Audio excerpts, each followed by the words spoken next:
Hello, I am Michele Leclaire, Executive Director at Buckham Gallery.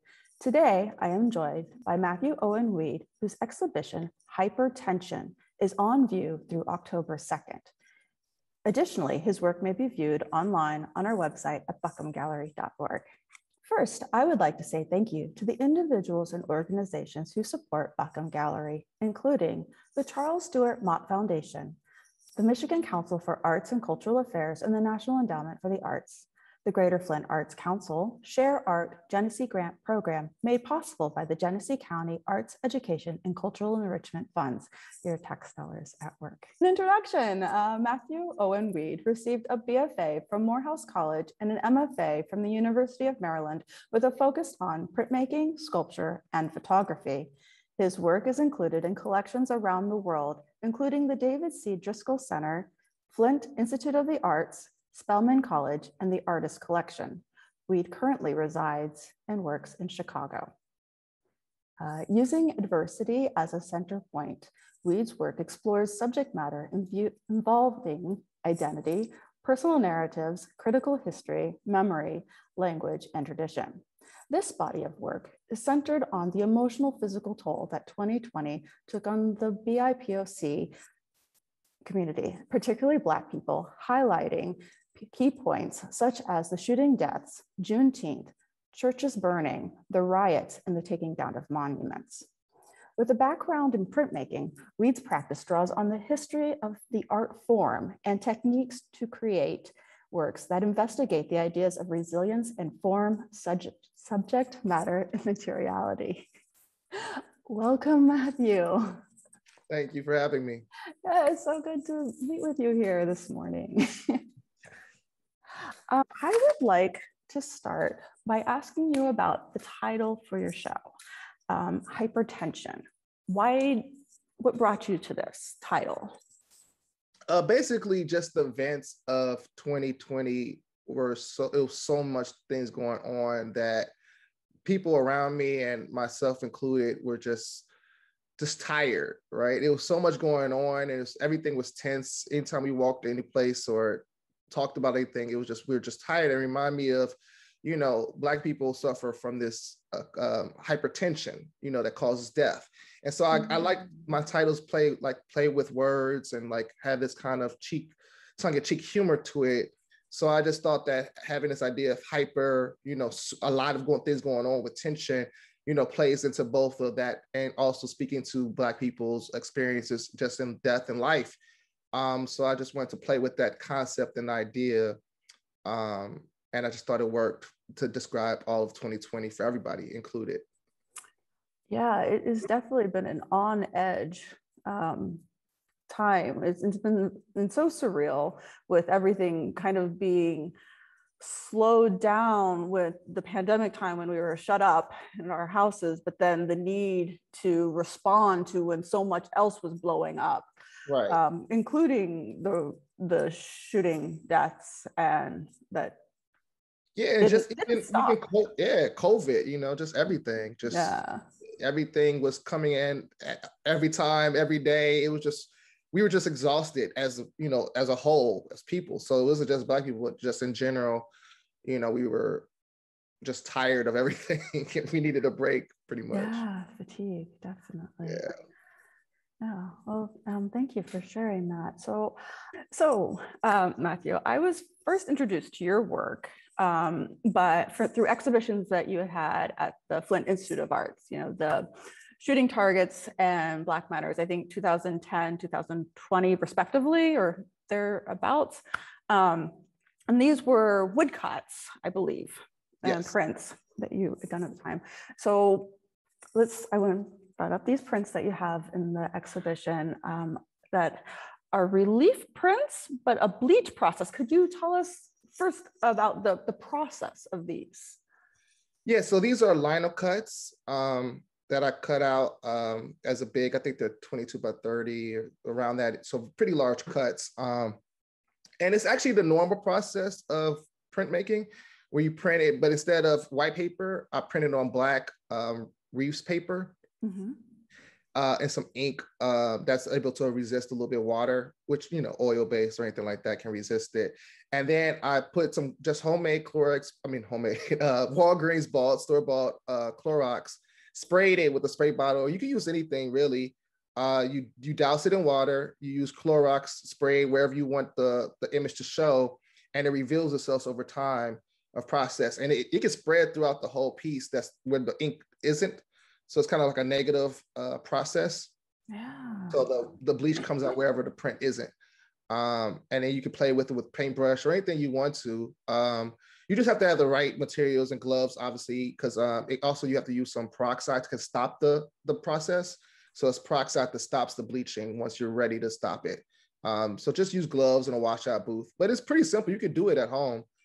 But I just like the idea of the negative, the black on white instead of the black on white kind of process that works for this well. Yeah, it's absolutely gorgeous. I love it. And it's kind of interesting knowing that they're lino cuts with the image on the left, grief. It almost has an etching look because the way that the cutaway would normally be white, but it being the black paper, and then with the bleaching process, I don't know, it has a softness, even like an aqua tint. But so yeah. That's kind of how it would be. I think would be like if you aqua tinted, like it will be like that. Actually, yeah. From past conversations, we talked about grief as sort of Black grief, and Comfort Us as being sort of the start of this body of work, and Black joy as being sort of the cap end.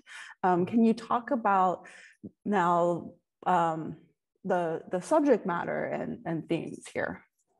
Yeah, so Black grief, well, both of those pieces are supposed to be bookends to it, where it's like it starts off with grief, but no matter what, we end up with joy kind of thing. So I'll tell you the story. The Black grief comes from an actual photo of a person who was shot last year, Dijon Kesey, and it was his aunt, and she was like holding herself and, people around her. But I kind of saw it as almost like a mother, like wishing that her kid was still around. So it kind of like the emptiness, that void is like a baby, a child that's missing kind of thing. That's why I kind of had that other hand coming out of darkness, because, I kind of juxtapose it with the woman holding a baby. Mm-hmm. So I kind of see that idea of like every mother, wants to have their child back in their arms where they can protect them kind of idea, but now they're gone, they're lost, so you can never have it back. So it's kind of that idea. It also reminds me of with George Floyd when it's calling out mother, mm-hmm. constantly and stuff like that. So it was the opposite end of that, with the mothers wanting the kid back, to be again protected and stuff like that. So I thought that was a powerful idea to start off with. Yeah. Did you have something to say? Yeah, well, that is very true. I mean, we hear about these, the shootings and murders, and you think about the individuals lost, but it rips apart the whole family, because everyone has a mother, or a right. caregiver or a family of some sort, whether, biological or otherwise. So it is affecting. So that is very, yeah, even as like a uncle, it's like you want mm-hmm. your nephews and nieces to be, back in your arms to like be able to protect them, but they're out in this world. So I think that everybody can relate to that idea of just wanting them back, and that you lost them to something stupid or senseless, and you just want them back in their arms. So I just thought that comfort kind of idea of like the hug, because I think all the pieces are about comforting. Like all my pieces, I think, are like hugging or some type of touch or, feel to it. As we'll see through the other pieces, there's this idea of like embracing themselves or others or something to hold on to, that kind of concept, which goes to Black joy. He's hugging himself, because no matter what, you gotta go through the storm kind of thing situation. And it was actually, I got it from a Instagram clip of this guy dancing in the rain and just dancing and just hugging himself and moving around. And I just thought like, that's such a powerful thing. Like it was after the end, like it was like the beginning of 2021 or the end of 2020. I'm just like, that's crazy how like, even no matter what losses we've had, you can still just dance in the rain and enjoy and stuff like that. So I just want to capture that with like, really discerning images, just that smile and, the hat and things like that, just as little information as possible, but still getting that idea, Yeah, oh, that's great. So from here, the rest of the exhibition are these large paintings, works on paper paintings. And what brought you to this material and medium? Yeah, this is actually the first piece that I started the whole series on. Basically, I was going through some processes and materials of how I wanted it, and I was actually doing some street art with just on craft paper and paint and stuff like that. But I came across this image that I wanted to do, and I used my paintbrush just to like get quick, just to get some ideas out. And the technique that came out of it is you can see in the close up there, it's kind of like a lithography process. It kind of reminds me of crayons and stuff like that I use with paintbrush. And I just like that idea of like using a paintbrush to give these printmaking qualities, which I figured to be printmaking qualities or techniques. So that kind of brought me to that idea of like, maybe these images, I can still lean into that printmaking process, but in a different medium. And I kind of was drawn to that. And then I had this idea of having flowers coming off his body, but make it colorful. So then this is like the first time that I've done color in maybe 10, 12 years. So I just thought it'd be a good idea. Like I thought it'd be interesting for me to test my limits and like see what I can do now that I've learned so many things over the years and add color to it. So yeah, that's where I came up with this whole series and the idea to use these, this technique and see where I can push it, things like that. Yeah, it's interesting you mentioned because it does have that like lithography crayon or touche feel, but you think of printmaking processes as being very indirect, and then this, once you come in, is a very painting and drawing is more of a direct attack onto the paper. How did that feel to see it kind of coming together as you were working rather than like doing everything and for it to come together later? I don't know. Was that kind of an interesting change for you? Yeah, it was, because printmaking, despite, the setup and the long process it takes, once you make the image, the actual process of getting the paper is pretty fast. It's like you get it, you print it, you get the result, you're done. And I was telling somebody, painting takes a lot of patience. These flowers took a lot of time because, so the figures are all done in this technique that I consider lithography almost in a way, very fast, but the painting takes, days and hours because you have to wait for the paint to dry before you add layers and layers and layers. So the technique that I use with the figures is that once I painted it, I can't go back, which is just very similar to printmaking. You can't go back. So there are no whites. It's just the ink there. So if it's dark, which is why I like it, because it provides a freedom to somebody like me who's kind of like OCD, which is why I like wood cuts and lino cuts, is because once you take it out, it's gone. You can't ever replace it, no matter how much you try to like, once it's cut out, you can't go back. So I like that kind of risk in the painting for the figures, where I can just, once I go back, I messed up. But with painting, you could be like, I don't like this red, let me make it less red, or it's not exactly how it is. So trying to find that balance of letting things go and, waiting for things to dry. And it was very challenging for a printmaker. But I welcome it because it also let me be free with color, which I'm not necessarily good with on printmaking. Whereas like printmaking is like, I just want to make it, the image, the paper is the paper. So it became this nice little, I think, balance of trying to figure out what works where. Yeah, oh, that's great. So we have the beheading of Christopher, colonizer. And I know that you have a formal training and are using your influences from maybe art history. So this one particularly, was it Caravaggio? Yeah, Caravaggio. The influence? Yeah. So was it the idea to do this with the like, I'm assuming the monuments coming down? Yeah.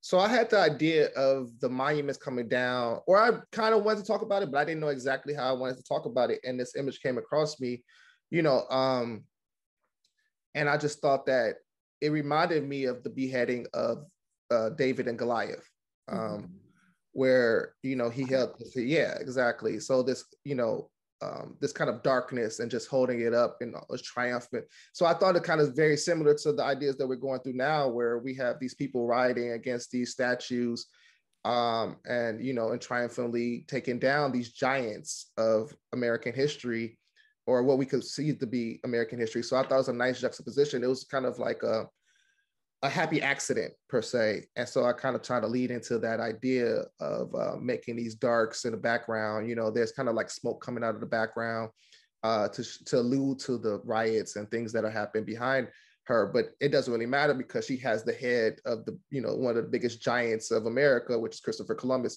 So I thought it was just a nice like callback or homage to Caravaggio. Yeah.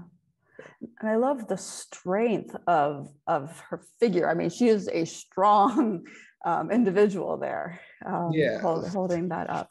Yeah, and then the kind of the combination and play between sort of, I guess, your one-shot figure drawing painting, and then with the monument you have rendered, and it looks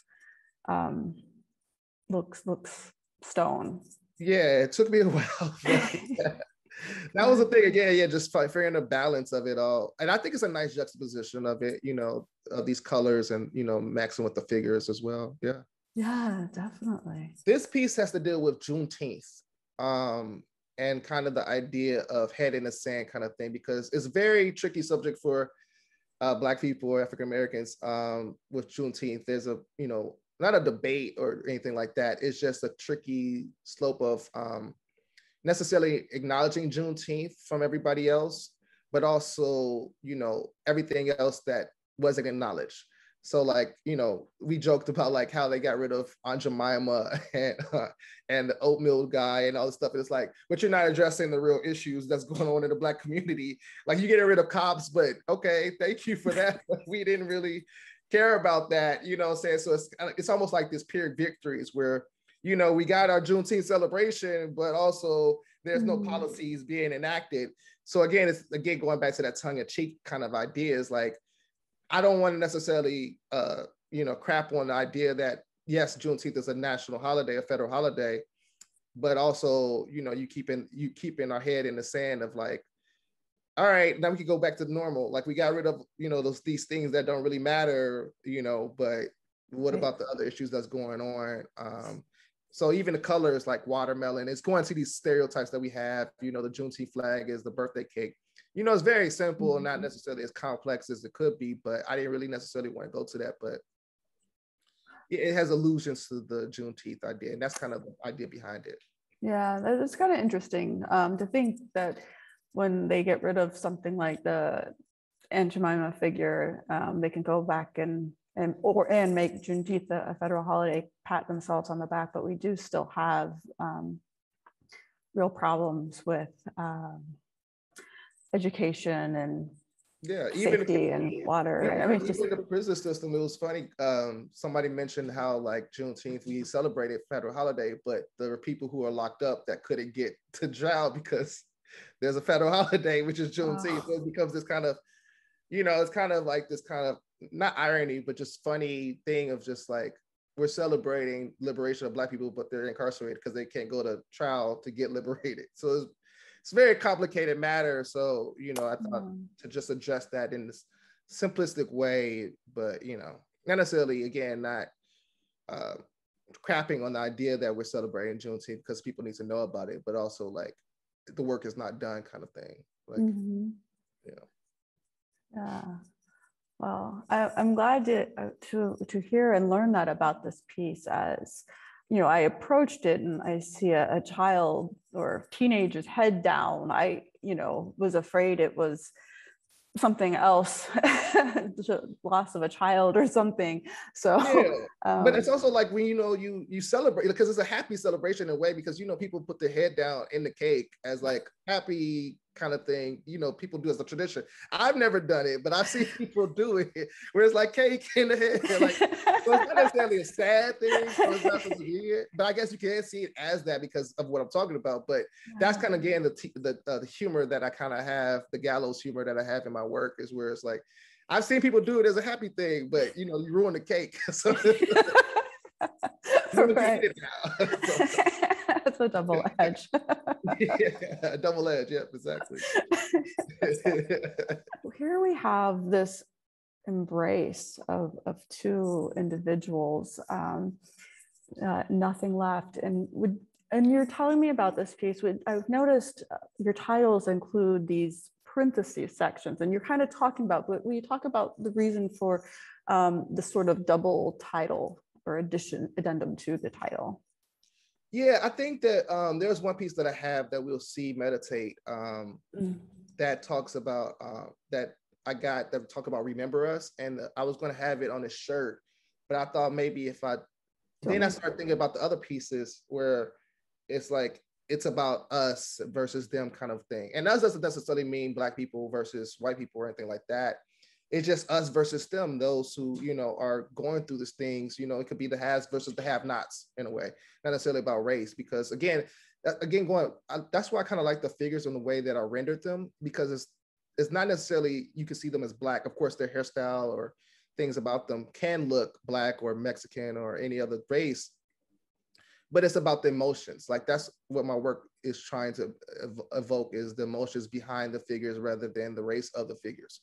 I'm talking about racial ideas and things like that, and identity, but it's not all there is to it. It's more about the haves and have-nots. I try to highlight more than anything else. But the us is like, remember us, about shooting, protect us. So this particular piece is, we were going through that, the 2020, beginnings of 2020, where it became about the riots and, people shouldn't be rioting. Like, why are you doing this? Blah, blah. And people would, they call it trolling now, but people would say things, and, a lot of my friends and people of color or anything like that would try to chime in, but we would have our separate internal conversations with each other about like, don't even feed into it, because at some point, if you keep talking about it, if you keep looking at it, it's going to destroy you kind of thing. It's going to, again, going back to hypertension, every day you could talk about something, and every day somebody else is going to come in and say something else. And now you're in this like 36-hour conversation with somebody who doesn't really care, and you're not going to convince them, and they're not going to convince you. So this idea of just like they're covering each other's senses, right? Like ears, eyes, nose. So it's like, except for the mouth, because somebody at some point you're going to talk. You try, but at some point somebody's going to say something. But the idea is just to like hold on to each other, to protect each other, because that's all we have. Because the outside world is going to constantly get at you in some form or some fashion. So that's kind of the idea behind this piece. Yeah. Well, your work definitely grabs onto that emotional response. And it's definitely what I take from them. Yeah, so I had this idea where, I talk about the police and coming in and stuff like that. And that's not necessarily what this piece I wanted to convey, but also, I had these different ideas of like how, assuming the position and getting on the ground is almost like a daily meditation, a routine that we have to, like, we're all, know about, as people of color, is like, all right, we get on the floor, heads behind our back, blah, blah, but also kind of like thought about how yoga kind of has these like downward dog poses and things like that. So I kind of wanted to play on that juxtapositioning. In this piece, is he getting up? Is he about to run? It's kind of like that track kind of pose and things like that. Or as he get on the floor, I have those blues and reds kind of, indicating that there's cops behind him or surrounding him. But I also want the idea of the Blackness and just, going down on the knees and, and presuming the position, so I could try to find a good pose that could work on different levels of that kind of idea of meditation, because I didn't necessarily want to show cops and, because, it's just something that we all deal with. And also the idea of being tired. So there's this, which is what brought me to Remember Us. There's this, actually, I remember this scene from 300 where he was just so tired, he took off all his armor and he was just exhausted. He was about to die, from the invading forces. And it looks like he was giving up. But in reality, he was grabbing a spear to throw his one last ditch effort kind of idea. So that concept of like, you're retired, but we still have this fighting spirit in some form or some fashion is what I'm trying to, that I think is also conveyed here too. Like, exhaustion, but we still got to keep going idea. Yeah. Oh, wow. So here we have, before he caught fire and leave us, he could be getting dressed or undressed or blinded by something. Can you tell me about this piece? Yeah, so I actually got this from another random Instagram clip where he was actually trying to smoke some weed on a bench. And he was covering his arms. I mean, you can edit this out, obviously. No. But he 5 seconds later, he actually caught on fire, which I thought was kind of a funny name for the title. But for me, I saw this image and I came up with this idea of like this person, like the riots, where, you know, he's so fed up, he's so angry, and just like he has nowhere to go. So he's taking off this shirt of kind of like this idea of like confronting the forces in front of him.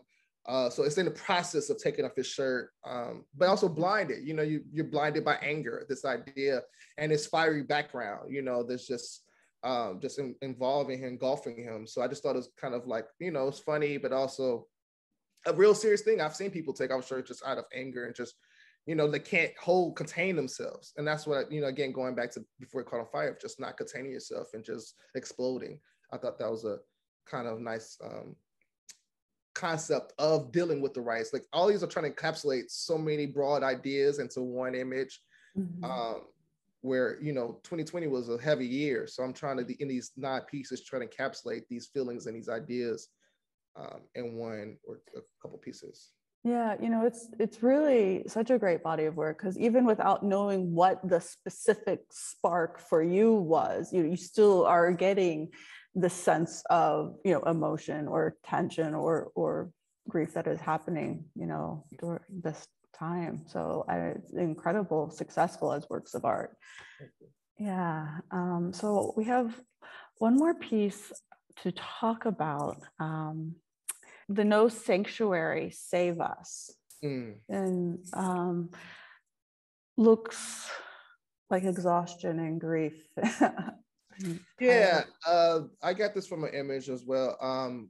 But I had this idea in my head where, again, the theme of exhaustion, I had this idea of the church pews. You know, there was the church shootings and things like that. And church is a very important part in the Black culture, but it's also been a kind of like boiling pot for, you know, the church fires and church shootings and things like that. Even though something didn't happen in 2020, I just thought it was something that I need to touch on, you know, that, you know, involved my life. You know, my family was involved in the church a lot as pastors and things like that.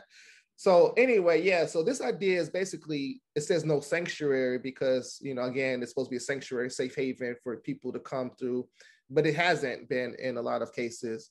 And so that background, that yellow, again, it's kind of like a carryover from the last one, which was before it caught on fire. Like, is the church on fire and they're holding themselves, or is something happening and they're trying to protect themselves, or is just exhaustion? So I kind of, again, wanted to play with that idea of what is happening in that sanctuary where they are exhausted, or maybe they're just tired and that they can just sit here for a little bit, rest, gather themselves.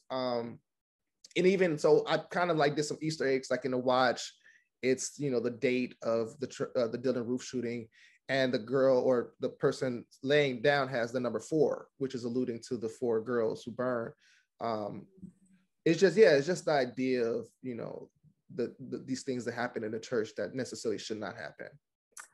Yeah, I had wondered about the time on the watch. Yeah. I thought, you know, might as well. Yeah, that's great. People definitely, we had our art walk a few weeks ago and had about 240 or 50 people come through during a 3-hour period. And it was just kind of great to see members of our community come in and, you know, kind of experience the works. We really are excited to come back and hope to see you at the closing reception. I tried to want to do abstraction in this pieces, not necessarily all the time, but like, again, like you said, not necessarily not knowing what the impetus was or why I did it. Just abstraction, like the, you know, Flowers for Gabriel is about shootings. Like the flowers coming out of the body is bullet holes. but, trying to find that balance of like, this is what I'm talking about versus, just the beauty of the image, trying to find that. Right. They're not just illustrations, Right. of something. Yeah. Yeah. Yeah.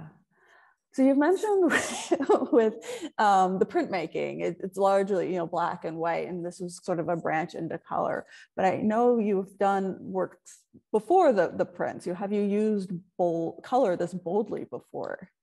No, I have not. I've never used color this boldly, and I like it because I thought of myself have problems with color. Like I've always had. I'm more of like a involved person where it's like, oh, this, if I'm going to do the background, it has to have all these subjects behind it and things like that. But over time, I realized I don't have the patience for it. So like Caravaggio things where I just need to have it. So I was trying to, this idea of these gradients behind the figures, I wasn't necessarily sure about. But over time, it became this colorful pieces where I'm like, okay, well, the piece behind you with the, the pink background, I would never have done if I had to did the blue one. But over time, I'm like, oh, well, if I want to talk about watermelon, I can have the, the green tablecloth, the watermelon. So yeah, these bold colors have never come into play, but I tend to explore it and see where it comes from, because I do think that it provides a nice juxtaposition before the figures. I don't want to necessarily color the figures. So how do I bring color into it in other ways is a good challenge that I think that I can explore further. Yeah, and it is a really nice balance to playing with the two. I mean, it's working really well. So other than like artists like Caravaggio, what other influences and popular culture and things that are going, not popular culture, current events, what other influences are you in working from or sparked by? Well, I mean, the classics, Elizabeth Catlett, wow. I love Hank Willis Thomas works, Diego Rivera. So like Mexican muralists, I think I tend to gravitate towards a lot because of their work. Charles White is another one who's an African-American artist who, his hands are very important. Martin Puryear. So my influences goes from sculpture to printmaking, because I have a background in that. So I tend to like, pull from different places, but the woodcuts. Also German expression. Kathy Hollowitz is a big influence for me in terms of how she uses her woodcuts a lot. So yeah, it goes from, Spanish muralists to, to classical to, African-American artists a lot like that. Yeah. And do you have any current projects that you're working on, or is this moving in any other directions? What's next? Yeah, I tend to extend, not necessarily the series, but the kind of the figures. I have a piece coming up in a church in Chicago that I'm doing 2 pieces of, dealing with, the church experience or something like that. And, a mural is kind of a big, like 60, 72-inch piece, or, and a smaller piece that I plan on finishing up this month. Nice, that's great. Matthew, thank you so much for taking time out of your day today to talk to me. This has been really great to learn about your work. Thank you for having me. Yeah, and pleasure. Welcome. And so this is up through October 2nd, 2021, and we will be having a closing reception for those who are able to join us. Thank you. Thank you. Bye.